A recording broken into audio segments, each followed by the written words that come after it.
Le Tout-Puissant a dit, « J'ai dirigé mon visage pour celui qui a créé les cieux et la terre, et je ne suis pas parmi les polythéistes. » La certitude que Dieu Tout-Puissant est unique, il n'a aucun associé, et qu'il est le Seigneur et aucun Seigneur sauf lui, et qu'il est l'origine de chaque événement et le contrôleur de toutes choses, que ce soit dans le ciel ou sur terre.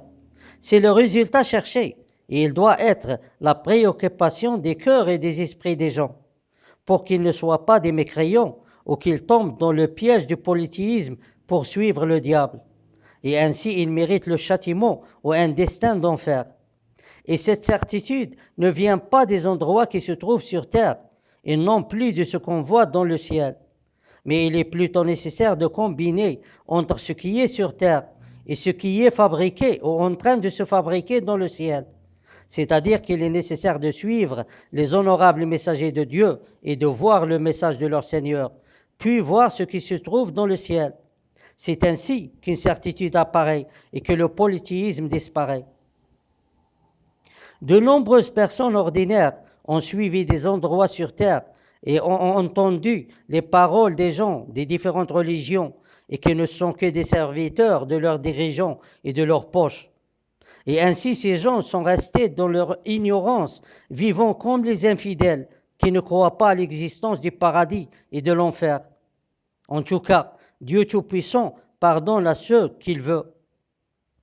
Mais la plupart d'entre eux ont des cœurs préparés à l'incrédulité et l'égoïsme et à l'inclinaison vers l'argent et l'oubli de l'unique Créateur, le Tout-Puissant. Quant aux spirituels, ils ont abandonné le livre de Dieu Tout-Puissant qu'il a révélé à ses honorables messagers. Et ils ont suivi des paroles et des actes qui n'ont aucune autorité.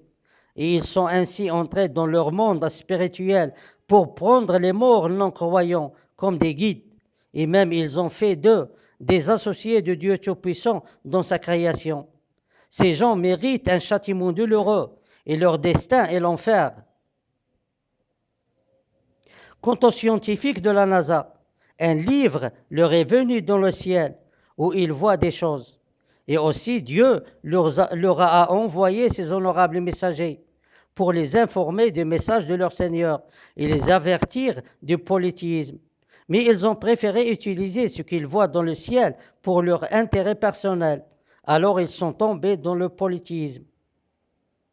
Parce que les honorables messagers de Dieu ne sont pas des spirituels, et par suite, ils ne peuvent pas voir ce que les spirituels voient. Alors la NASA doit être libérée de ses dirigeants et tous ceux qui la contrôlent, que ce soit des politiciens ou d'autres.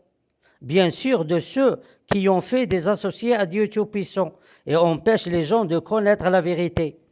Comme il faut les remplacer par ceux qui appellent les gens à croire en Dieu Tout-Puissant.